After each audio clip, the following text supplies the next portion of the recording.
Okay, it's very obvious that the chief teacher in your life is your mother and has been your mother. And comparing with the generation we have today of mothers, you see, your mother has played a very great role in bringing you this far.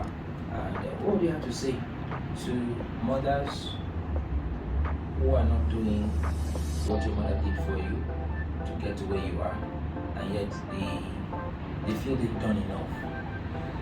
What would be your thought of that? I think I'm very reluctant to say that people have not done enough or have done enough, because each person, as I said, is reacting to their own pain points. Mine has been happily married. Another person may have seen poverty and they decided that I'm going to come out of poverty. That's her pain point, and she's reacting, or she's curating her life around that pain point. And people do what they know to do, or they know, and they do what they think is better than what they know to do.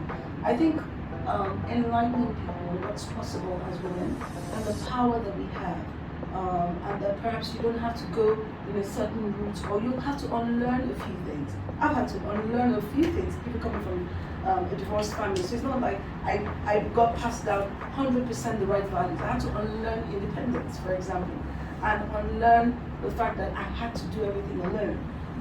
And so we're all learning and unlearning, and as you meet people, my mother-in-law, for example, is a huge influence in my life, showing you that you can, depend on your partner, showing you that life can be stable, showing you that life can be happy, and that you don't have to fight your way through everything. So everybody's coming from their own situation, and I'll tell you that most mothers are doing what they think is best to the best of their ability.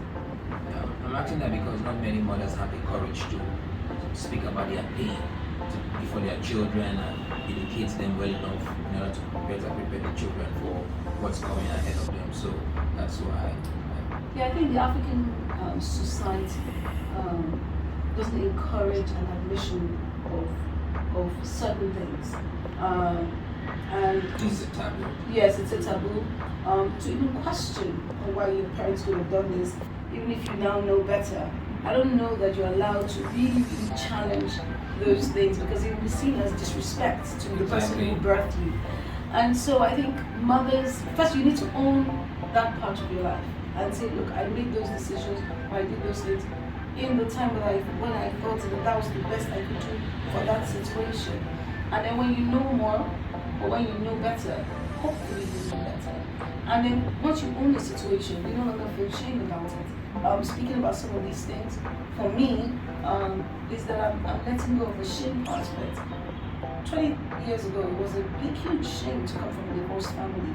Today, I've spoken about it so much that it's no longer shameful for me to say, it's no longer shameful for me, because I've owned it. That was my path. That's the path that God gave me to come to this earth.